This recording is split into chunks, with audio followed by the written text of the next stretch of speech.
Hello, everyone. Welcome to Why You Shouldn't with Veronica. Today's topic is why you shouldn't keep the crap instead of cutting the fat. So I'm going to get personal, and it's going to be triggering for a lot of y'all who don't want to accept truth to certain things that we've accepted as what we wanted to do. But for the ones who want it, I want to tell you I'm coming to you from a place of love and care in regards to what is killing us, not just physically, but mentally and spiritual as well, as for Black women as well as the Black community. On September 10th, 2018, my cousin, who was like my sister to me, passed away. I sat in the hospital room with her until she took her last breath. Her kids, which were adults, but they couldn't do it and it wasn't expected. And I grew up in a close-knit family in Charleston, South Carolina. And one of the things we were taught is you're never going to be alone. You're never going to be by yourself. And when I sat there, my cousin was unresponsive. She couldn't talk. She couldn't do anything except cry, have tears come out of her eyes when these nurses had to turn her just to make sure she was comfortable. She couldn't respond to anything else. We would come in there and love on her and pray on her and play all her favorite music because I was like, I'm not going back to work. I'm not taking a client. I'm not doing anything until we do this together. So I might get a little emotional, but I'm going to hold it together because one of the things I want you to do is learn from this experience. So my cousin, she ended up passing away from something that was completely avoidable and of her own making. I said she didn't have the knowledge, she didn't have the wherewithal, but it was things that we were taught later on, but we don't implement, especially as Black people, because we want to fight things, or especially as people who just want to accept the status quo when they're dealing with depression, when they're dealing with eating habits, when they're dealing with spiritual warfare. So when we came to find out, we got this call. My cousin, she started calling me, and throughout the days and weeks and months of 2018, it just didn't seem right. So one day she called me back to back and literally asked me the same question. And I said, hey, you just asked me that. What's going on? And she was like, oh, I did. I didn't remember. So I called another cousin of ours and I said, hey, do you think anything's going on with our cousin? Because something seems strange. She called me and asked me the same thing, like she didn't remember. And she's done this a couple of times throughout the last couple of weeks. And my cousin said, yeah, I noticed the same thing. And I was wondering if something was off with her too. So we touched base with her kids down there, her nephews, them, and they were telling us a little bit of what was going on. And come to find out, she obviously was having strokes. And the reason she was having this because she had started drinking again. My cousin had given up drinking alcohol when she was like 18, 19, because we were one rough family, baby. You rumbling. And she turned out to be a mean alcoholic. And she stopped, found God, turned her life around, and did all of this for almost 40 years. We were supposed to be selling her 49th birthday party. Her 50th birthday party. She passed away at 49. Do y'all understand? 49 years old from obesity-related issues. She started back drinking the previous year before in 2017 at a birthday party. And I thought it was just a one-off thing until I found out later on from her niece and nephews and everything that it wasn't one-off. That she had been sending them to the store to get it. She had been making them, pretty much browbeating them into doing these things for her, even when they didn't want it to, because they loved her and respect her, and they just wanted to say, okay, this is what you want, we're going to do it. They didn't understand the severity of the issue that she was facing. And with less than 6-7 months, my cousin was having strokes from her drinking alcohol because she had a fatty liver from her obesity. We had talked about her weight throughout the years and saying, hey, I want you to do this, I want you to do that. But you know the excuses a lot of y'all use. Oh, I'm not as big as her, while you're comparing your 250 pounds or 300 pounds to a 400-pound woman. Oh, I'm still good, or I can dress it up, because we do a lot of that of dressing up the fat, especially in the Black community, because we can make some things look fire, baby, no matter what shape we have. And so we tend to not think it's something we need to take care of, no matter when it's causing us edema and all the water weight in us is swelling up, or our bones or our ligaments and our tendons are hurting, and our body is telling us this is not what we're built for. This is not how God made us. This is not what we're supposed to do. And sidebar, before y'all say, oh, it's skinny people who are unhealthy. I know that. And I call them slim flabby people, and it's even worse because they don't even have to lose any weight. But they can have fatty livers as well. It's just that when you are overweight or obese, it's more detrimental. So you come with a lot more symptoms and more things that are diagnosed, such as high blood pressure, infertility. A lot of that, we got the highest rate right now of infertility in the Black community, and it's related to a lot of Black women being overweight. But we don't want to have that conversation, right? We can't blame doctors for everything. Some of it is our fault. We want to blame doctors for, they got high blood pressure, or we normalize taking medication for high blood pressure and diabetes. And we say, well, I don't have those things, that I'm overweight. That's not something you're supposed to have. These aren't things you're supposed to have. My cousin barely lasted 6 months when she started drinking alcohol before they gave us a call. And I went down there and said she was having a stroke. And I went down there and tried to get her to eat this. She started eating better. I would walk with her, but she was unrecognizable when I saw her at the time. Her hair was gone. Like I could put grip literally her legs or her hands and leave imprints because the edema was so bad. And she was in constant pain and itching and her skin being aggravated, couldn't even wipe herself. Her niece and her sisters them had to wipe her and help her to the bathroom and walk and everything else. And she said, Ronnie, when this is over, I'm never going to let myself get like this. I was depressed. I let everything get to me. She was giving so much to the church and it wasn't giving enough back. She was dealing with her ex-husband and he was sorry. She was trying to make her kids better, but they were good people, but she just couldn't let it go because she was always so used to making sure everybody was okay, but never want to accept anything for herself. I got her on a strict diet. I said, this is all you can eat. This is what we're going to do. You're going to lose this weight. So when the next prognosis or your next appointment comes, this is where we're at. And she was like, I'm going to do what I'm going to do. And I stayed with her as long as I could. I went back home. I give everybody instructions. She kept trying to get them to stay away from the instructions. They would have to call me every day. She wants us to give her this to eat. She wants us to give her that because she didn't want to eat what I told her from the arginine or just eating healthy with the romaine lettuce, cutting fats, all of these things. And she could not walk on her own. Do y'all understand this? And still was wanting her way. And I would get on the phone, but I was like, do you want somebody wiping your behind all the time? Do you want somebody to help you? Do you want this edema that literally have you swollen? Do you want to catch strokes? Your hair is completely going off of your head. Is this what you want? And she was like, no, Ronnie, I'm sorry. I'm going to get it together. And she got it together enough where they decreased her medication, which I feel was not right at all. But the doctors saying, no, she's okay, we can do this. But I feel she wasn't ready for that. And when they decreased her medication, it's not that she even went off the rails and was drinking again or anything and eating bad. She literally went down. And within less than a month and a half of them taking her or lowering her medication, she got worse. They had to have a conversation with all of us. They called us all on three-way. That means the cousins and all the relatives that were out of town, along with the relatives and her kids that were in Charleston, South Carolina, and put us all on three-way to have a conversation with the doctors. And, you know, doctor can't never tell you 100%, oh, they're not going to make it. Even though she was on a breathing tube, she couldn't breathe on her own. All of her organs were shutting down one by one because her liver was fatty and it had shut itself down or was shutting itself down. It wasn't functioning anymore. So it affected everything else. And we had to have this conversation on a three-way call with my aunt who was almost 80-something years old and was having to bury her niece and nephews through various means that in our family. We had to sit on this conversation with her two sons, having to hear, I have to really believe my mother's not going to make it when my mother's a powerful woman of God. And you're saying that, you know, oh, she can make it if we do this, or she can make it if we do that, without really hearing the doctors telling them that she's not going to live. To her niece and nephews that she raised, because she went from 2 kids to 8 when her mother passed away. Her sister and brother and her 4 nieces and nephews who my aunt, her mom had custody of when she passed away.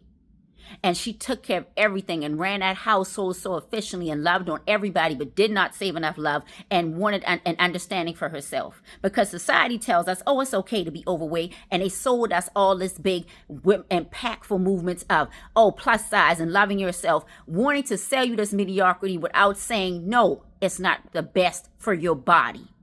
And a lot of it's because people want to stay the same way they are and don't want to put the work and the discipline. There's less than 0.2% of people that have related illnesses or symptoms that cause them to gain weight, like hypothyroidism, these such things. But the majority of people that are overweight or obese is because they lack the discipline and they are eating things that are not best for them while moving less. But we don't want to accept that because we're dressing it up in this market. All these plus size models, y'all talk about the Victoria's Secret models, but the plus size models that we have today right now, they're photoshopped. They're getting paid to stay overweight. So are the entertainers who want y'all to buy into that. Then next thing you know, they're losing weight because guess what happens? They start feeling like crap. And then y'all don't want to even give them the grace to change because they have sold you this whole message and this bill of goods that it was okay the way you were. And I'm not talking about aesthetics. I'm talking about health-wise.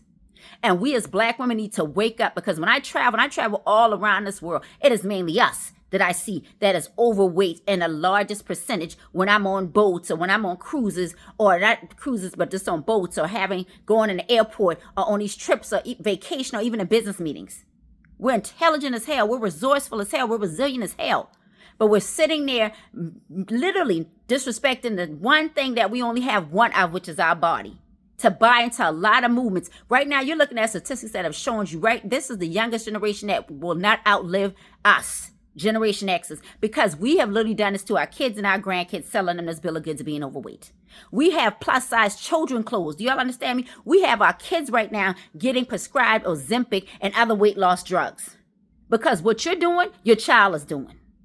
Because you don't want to confront a lot of things. Black women have the highest rate of obesity more than any other female demographic in the U.S. at 64%. We have the highest rate of infertility more than any other demographic at almost 32%, and most of it is obesity related. Black men are dying at obesity related issues as high blood pressure and hypertension and different related illnesses from heart attacks at 65%. Do you all understand me? And the majority of it is our diet and how we're taking care of ourselves. We want to dress everything up. We want to go on vacations, but we have to start really looking and loving on one another. And you might not like these conversations, but you don't have to like them to know that what you're doing to yourself is not the best for you. And a lot of it, once you get in them head spaces, you become depressed because what we eat literally affects our mental, which affects our spiritual and our physical. And I want you to encourage y'all. If you don't have nobody to even help you or be there for you, I guarantee you I'll be there. DM me. I'll take time out my day to walk out with you, encourage you. Don't let the people around you keep you in a state of not being your best. God, Allah, Buddha, whoever you believe in or not believe in, did not build you for this. Nature did not design you to carry that amount of weight on the bones in the way that you are DNA genetically predisposed to do. Some of us got the excuse and got the reasoning behind medical issues causing it, but majority of us do not. We don't. It's lack of discipline. It's lack of self-love. It's lack of acceptance that this is not the best thing. And stop letting these celebrities sell y'all on these falsehoods because they're getting paid to do this. And they have the money for somebody to wipe their behind. They have the money for somebody to take care of them. They have the money to cut that fat out when they want to on the level of chefs, trainers, and anybody else they want. Unfortunately, you don't. We don't have universal health care in America. You don't have the corporations looking out for you when they're putting certain things in their food. You have to look out for you. You have to look out for your children. Because what has ended up happening is literally you passing a curse on of unhealthiness to your kids and now your grandkids. And this is not a judgment. I'm telling y'all out of a love of having to hold my cousin's hand, who is like my sister. Y'all don't understand. This is my second time recording this because I broke down and cried a lot. Like my sister, and she's not able to see her grandkids. She only saw one at 1 year or 2 years old before she passed away. When she took her last breath, do y'all understand me? And I went to call her children and tell her she had been gone. I accidentally hit record and didn't even realize I had a picture of me crying trying to use my phone. You do not want your relatives to be left having to take care of you because of something you could have avoided. You don't want your tombstone to literally read subconsciously, sustenance killed me. Because you didn't want to fix your problem. You worrying about, long as I got a small waist, y'all up in here having these surgeries. And we got a whole nother issue with these women with these fake behinds and fake booties and all this plastic surgery in their face. You want the small waist while you got everything else wide. Oh, I can dress it up. It can look cute. You can't dress up that organ that's pumping harder because it has to pump doggone blood through these organs that's full of fat or overweight and the pressure, the edema that's choking everything in your body. But it's okay though. So you over-sexualize like people who have issues do. Slim people do it too. You overeat. I'm a carb eater when I get aggravated. But I have trained myself through discipline and loving myself. Like, I'm not going to say I eat a whole pizza now. I might eat half or some of it. But I exercise. I eat in moderation. I do the things I need to do. Because I don't ever want to burden my kids with the decision of having to choose of what's going to happen to me. Because I put myself in a position for them to be unhealthy. Nobody want to do that. Stop saying I die for my children. I die for my mom. I die for my family. Live for them. Do the best by them by taking care of you. Mentally, spiritually, and physically, it is affected by what we put in these gates. Our mouth gate, our eye gate, our ear gates. I'm encouraging y'all. Don't buy into this hype with these people that trying to sell you these because they getting paid the same with them Victoria. Them slim models are getting paid, so are these plus size ones are getting paid. Until it don't fit them no more. But they sold you that and had you with these bill of goods and not even taking, I'm getting choked up, not taking care of yourself. Like I said, if you need somebody to hold you down, I'll be there for y'all. I'll walk with you if I got to do it via camera. And we're going to get it done. Look at these women out here and follow these social media platforms that showed you how they took one day at a time. Nobody telling you it's going to happen overnight because you didn't get big overnight. Stop putting on these garments and everything trying to mask it because you're going to be a real pretty in that coffin. You're going to be real pretty in that coffin. And people just accepting it. Do y'all understand you got to pay more for people who are overweight when they passed away? The coffin's got to be bigger. Do y'all understand what it comes with burying somebody who's overweight or who's obese? I just want what's best for y'all, and I hope y'all take it as this. And if you got a problem with it, hopefully it triggers you to be better. And please understand, this is not an attack on y'all. Nobody's hating on nobody overweight. Because while them same celebrities celebrating all these overweight women and saying they laughing on us and go get it, girl, they in the gym. They got their chef preparing certain meals for them. They sit there meditating, taking care of their bodies while they encouraging you. Oh, I love you. Girl, I love how you just, oh, you're so bold. Oh, you own your stuff. While they healthy as hell. While they taking care of themselves. While they ain't doing the substances. While they not smoking all the drinking and the liquor. They ain't doing none of that while they encouraging you. Live your life, girl. Yes, show them. Oh, I love your boldness. While they on that treadmill. While they walking down the street. While they lifting that weight and strength training. And I want y'all to understand when I say this. Show me a 70-year-old who's obese that's still alive. I would love y'all to show me one. Because the average person who's overweight or obese does not live past 62. And you can look all these statistics up, I'm telling y'all. There are multiple doggone statistics related investigations showing you this. And it's sad that we have to keep as being black women because we can pretty everything up and we can dress everything up. The main people that's affected by this. I hope y'all hear me and hear me from the heart. Start small. You ain't got to start big. Start drinking with just a glass or two of water. Start walking to a stop sign or something in your neighborhood. And it don't matter what nobody think and nobody gonna judge you because shit, ain't nobody living for you. You have to live for you. You have to want what you want in this life enough to say, I have to take care of the thing. I have one out. There's no more other bodies in the closet. It's just me. And I have to love me enough to not buy into the bull. To not be another statistic when it comes to something that I can control. I can't control what they put in this food, but I can control what goes in my mouth from what I eat. I can control the fruit and vegetables. Nobody ain't never died from eating too many fruit and vegetables unless you're allergic to it. Don't fall for this. Don't fall for that. Oh, we all gonna die from something. The Grim Reaper don't need no help getting you. He's batting 0 to a billion. Don't help him. Live a long and great life. And no matter what it is you're trying to do, if you're trying to be the best mom, the best sister, the best actress, the best secretary, the best CEO, whatever it is, do it at your best and healthiest that you can be. And trust and believe you're going to thank yourself so much for it and you're going to give yourself credit because nobody else did it but you. So like I said, DM me if y'all need some help. DM some of these women who out here showing you how they busting their behind and they lost this weight in a year or two and they keep going. They fall off and fall on. Don't look at all these celebrities and don't look at some of these regular people telling y'all to buy into this mess. Because you notice how some of these celebrity women who are overweight have already passed away. And you notice how some of these regular people who telling y'all don't want to tell y'all that they popping pills because they unhealthy.